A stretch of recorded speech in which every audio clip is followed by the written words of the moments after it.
22, a little fraction action. Notice that we've got negative 3 and 3/7 plus negative 14 and 3/4. They're both negative.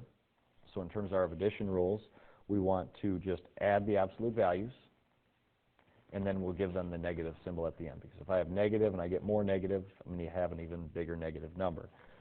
So let's just add their absolute values. We've got 3 and 3/7 plus 14 and 3/4. Again, there's a couple ways you can do this. Some people might attack it with improper fractions. I think that's going to be more work than necessary, but we could do it.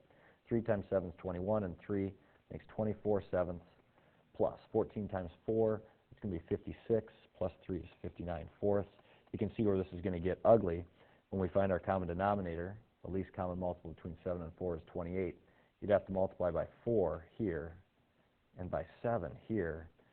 Okay, 4 times 24, not too bad. What's that going to be? 20 and 80 and 96 over 28. But this is getting ugly. 59 times 7. 50 times 7 is 350 plus 63. That's going to be 413 over 28. Now, if we add the numerators, because the denominator is the same now, 96 and 413, what's that going to be? 513 minus 4, 509 over 28. Jiminy crickets. 28 goes into 509. How many times is that going to be? 508 divided by 29. 17 full times. You can see where this is getting messy. Okay, it goes 17 full times.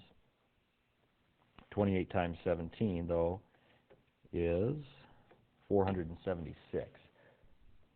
Write that over here to remember. So 476, the remainder from 476 to 509, oh boy, that's going to be 24 and 9, 33. Something doesn't seem right here. 33/28, that'd be too much. Let's try this again. 509 divided by 28 is 18.17. So this is going to be 18 fulls. And if we take 18 times 28, that's going to give us 504. So the remainder from 504 to 509 is 5/28. It gets really messy when you get these big numerators and denominators. So let's try to come up with a better plan. Let's slide this over.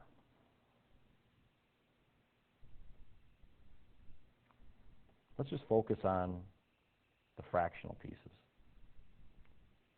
okay, and the whole pieces. So let's take the wholes first. 3 and 14, what's that make? Well, that makes 17. That's not so bad. Now let's focus on the fractional pieces. You've got 3/7 plus 3/4. Now again, if you're going to add fractions, 3/7 plus 3/4, you need to have a common denominator. It's going to be 28 again. So we'll have to multiply this by 4 and this by 7. 4 times 3, what do we have? 12 over 4 times 7 is 28, plus 3 times 7 is 21 over 28. Well, 12/28 plus 21/28, of course, we just add the numerators. We get 17 and 33/28.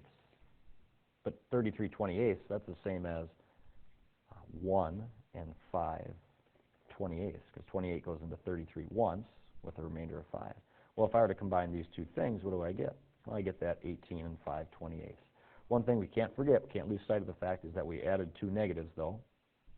So we add the absolute values like we did, but then we also have to give it the symbol at the end. So we get negative 18 and 5/28 as our final answer.